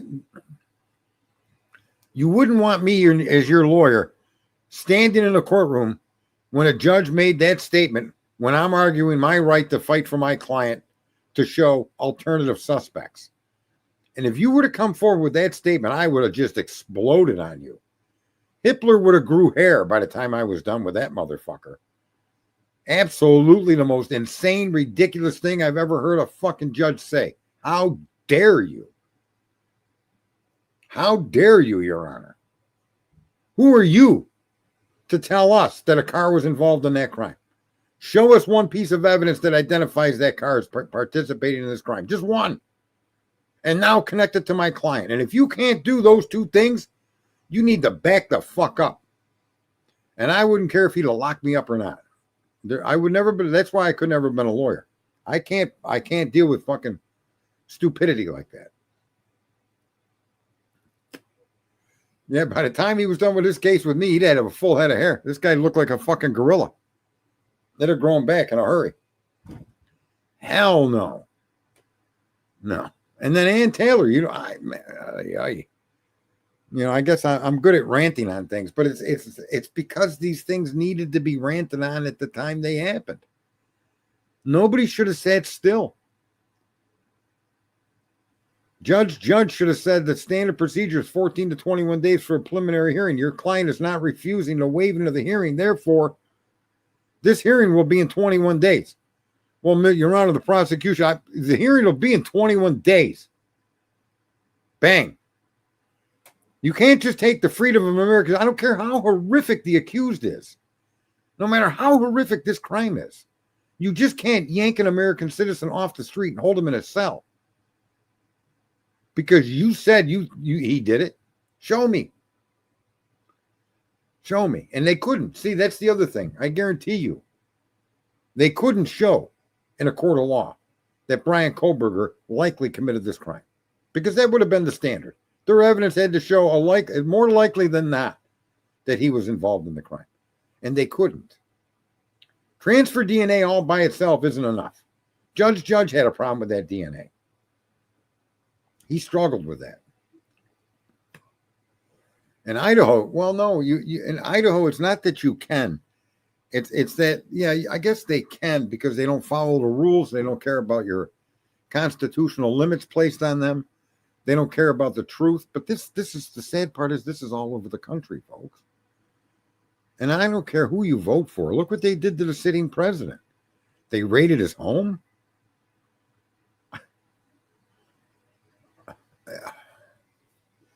Listen, the president doesn't going to announce to you or the world the documents he's decided are unclassified.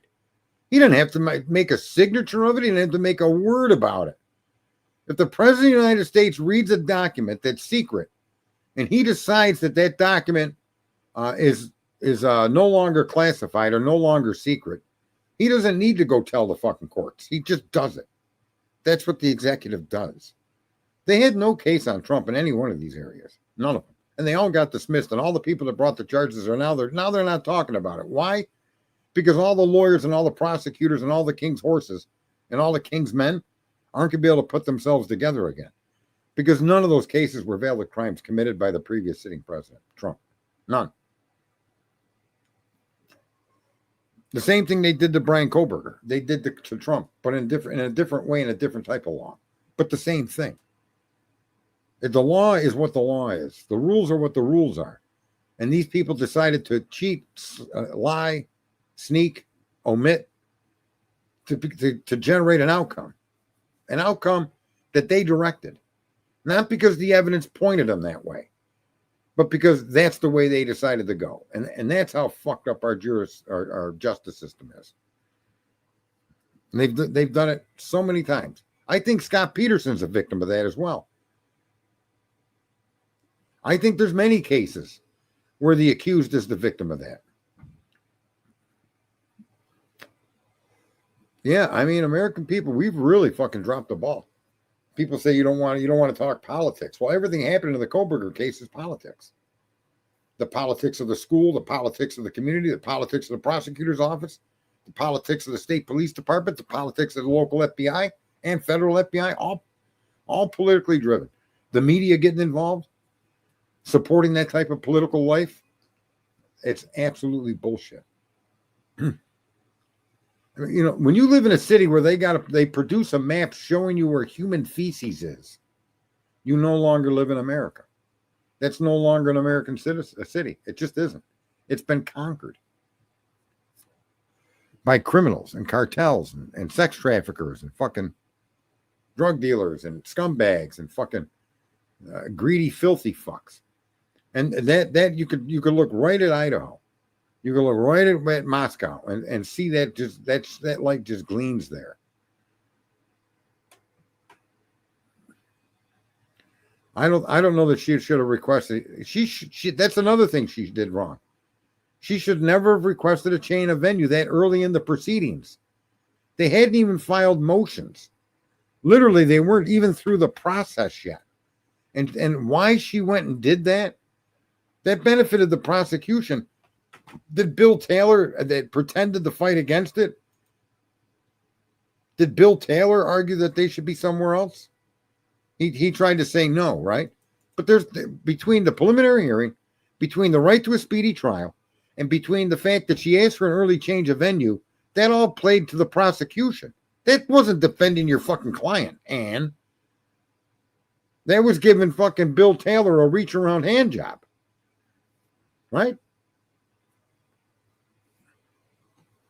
Bill Thompson, Bill Taylor. I call him Bill Taylor because Ann Taylor was the one that was given the hand job. Just ludicrous what they did in this case. And here's the thing. If Brian did do this crime, I don't give a rat's fuck. That kid should never have been stuck in prison like that and should never have been put in a position where he had to plead guilty to this crime. A crime that you can see if Brian even has the inkling of hearing something from the outside world, your own attorney help put you where you're at, whether you committed the crime or not. And personally, if he did commit the crime, I'm telling you, this would have been the best case to go to trial with if you did the crime. You couldn't find a more wonderful fucking way of being accused of doing such a horrible crime. Because everything the prosecution provided was exculpatory.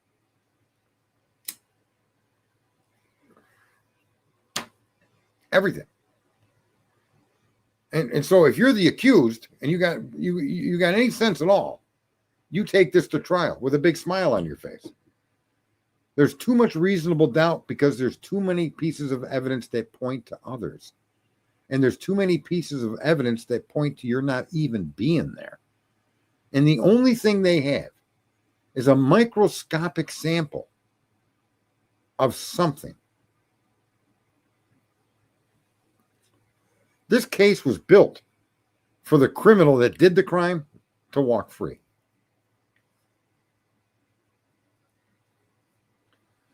Well, I'll tell you why they love true crime. A lot of people, I've heard people say this a lot, and I think it's true. A lot of us that are on the spectrum do have a high capacity of empathy, although it may not seem apparent. We feel the empathy more than display it to others. Okay? And I think in this situation, what you're not really noticing is the other family's concern as to who did it wasn't really their goal in life. They lost their loved ones. They were never getting them back. They spent as much time, I think, as they could wrestling with accepting that and living life and that being a part of their life. I think that's where you could suggest the other three families went.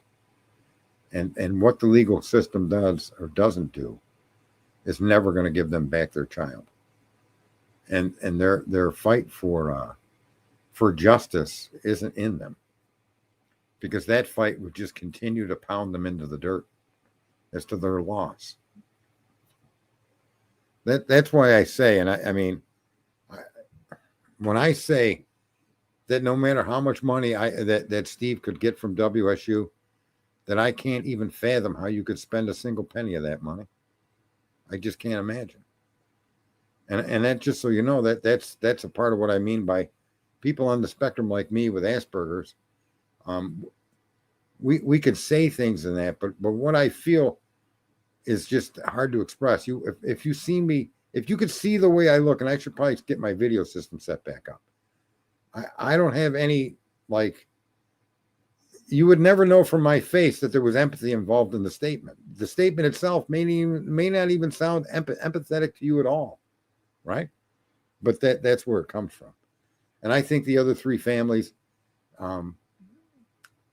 wrestle with the actual reality of losing their loved ones. And that's their focus. That's their only concern. And as far as how jurisprudence or whatever the justice system in our country works, I don't think they wanted to become embroiled in all of that. It wasn't going to do anything more than continue to remind them of the horrors that their children lived through in their last moments of life. And that's how I see the other three families. Maybe I'm giving them more credit than they have due, but their behavior consistently, I think, says that. No, I don't think the parents know any more than anyone else, to be very honest with you. I don't think some of those other parents want to know. I mean, it's done and over. And nothing is going to change that. But what has to change is that knowledge and how it hurts you. You have to get through that and continue on with your life. And there's so many more moments, and that's what I said, life is a lot of moments. And these children were raised by these parents, and there's many, many moments of joy and love and happiness. And those are what they need to hold on to. And I think that's where these other families went.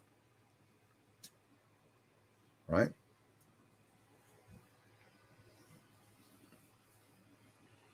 Yeah, I just don't see the other parents' non-involvement in a negative way. I think that their battle is much deeper than the battle that Steve is trying to wage. I don't think Kaylee would want him doing what he's doing. I think the murder scene is screaming loudly that there was more than one person in that home committing these crimes. The murder scene unquestionably shows multiple perpetrators in the crime scene, multiple weapons, multiple DNA that was never determined to belong to anybody, hair from two different individuals, two different types of hair in two different rooms. Both of those rooms were the murder rooms. No. Specific knife wounds that caused death into the subclavian artery and subclavian vein. Wounds that are specific, wounds that I think are accomplished by people that know that wound is the wound that'll do what it does, which shuts down your voice box, incapacitates the left side of your body, your arm specifically, affects the heart rhythm, affects your breathing on that side of the body. Somebody with skill and knowledge welded that knife. I think that knife wound also proves that they were in the beds they were in when they were stabbed. I think that it shows that they were in the sitting position, not on their back struggling. They weren't standing. They weren't struck from behind or from the side. Somebody was standing in front of them and drove that knife into their subclavian artery, right behind the collarbone, and that soft dip of skin that you have between your collarbone and your neck. And that long-bladed knife went down and took out the artery and the nerves around that artery on three of the victims, Kaylee, Maddie, and Ethan. There's just too much specific information in this that tells you that there's much, much more to this than Brian Kohlberger and a lawsuit for wrongful death against WSU. You want a lawsuit for wrongful death. It should be that all those police and all those cameras and all the patrols in that area didn't notice anything. That none of them heard any screams. That none of them responded to a crime in progress when they were hundreds of feet away, within earshot of what we would expect to have heard from that brawl. You want a lawsuit? Go after the Moscow Police Department in Idaho, right? Not discounting Brian's. You don't got to say Brian's innocent, but you can admit that Brian's involvement, as relevant as it may be, doesn't explain the crime at all. It just can't. It's impossible to explain this crime with one guy in a K-bar. That everything that's been shared with you, the footprint, that's a lie. Dylan lied. How many different times? How many times have Bethany lied? Those were you. The inadequate investigation, okay? The unprofessionalism of what they did with what they found. Dylan's jacket has blood on it. They identified hers. Mm-hmm. Yeah. What about the other what appeared to be blood? And then they hose it down with amino black, making it un-DNA-able testable. I don't know how they can have chemicals that you could spray to find the blood, but then not use that chemical in that blood to get a DNA sample. It just seems counterproductive to me. I don't know if amino black does that, but I get the impression that's what it does once you spray it down. Right? You know, you don't swab a fucking knife sheath, or you don't cover a knife sheath in fingerprint fucking powder. If you think the knife sheath is a part of the crime, you keep the knife sheath clean. You do everything you can to pull every sample of DNA off the fucking sheath. I mean, a fingerprint, come on. And then you guys are going to use a skin cell, a microscopic skin cell below the minimum requirements of all labs on the fucking planet. Right? The amount of microscopic material that was below the threshold of all labs on the planet. Oh, but except Othram. They've got some proprietary software that nobody can see. Get the fuck out of here. All these fucking miracle fucking ideas these people apparently used. They ignore the four brothers. I mean, they came to a conclusion with four brothers, and none of those names were that family wasn't given to the fucking. Those people weren't brought in. Those people weren't rallied. Those people weren't investigated. They weren't followed. They weren't sampled any further. Are you out of your fucking mind? How does that happen? How in the fuck does that happen? Well, you don't trust Othram's conclusions because they don't say Koberger? Othram, the lab that's supposed to be able to examine microscopic evidence in a quantity no other lab in the world claims. But their conclusion isn't good for you. Yeah, folks, this case has got to go away and one way or another. And I honestly can't even imagine how Brian Koberger hasn't filed for a wrongful conviction or inadequate counsel or whatever rights that he has, how he hasn't exercised them yet. I suspect that's directly because he's still tied to Ann Taylor, that mother figure that he didn't have anymore because he was locked up in Idaho, and the one woman that he spent his life with, that he communicated with, was in Pennsylvania, thousands of miles away. I think Ann Taylor became the surrogate mother figure in his life. And that's how I think she ultimately got him in prison for life, for murders that doesn't seem likely he committed. It just doesn't. So I'm going to call it a day. I think I've rambled, I've ranted. I've seen people in here tonight I haven't seen in a while, which is good. You know, Dusty, Van Savant, Ferguson, Fergie, Twizzle Stick, good to see you. Becky, MB Toe. Yeah, folks, this is the most irritating criminal case I think anybody has ever really witnessed. And, well, what are you going to do? I don't think Lucy is scary. Yeah, I don't know if what does Lucy look like? Lucy? What do you look like, Lucy? Anyhow, thanks for coming in. I appreciate all the viewers. Hit like if you want. If you don't, won't bother me a bit. I'm not out here trying to make no money. All right, I'll jump in Discord for a minute. In the meantime, you all be good. Stay out of trouble. If you get in trouble, never admit it. Always get a preliminary hearing, and stay safe.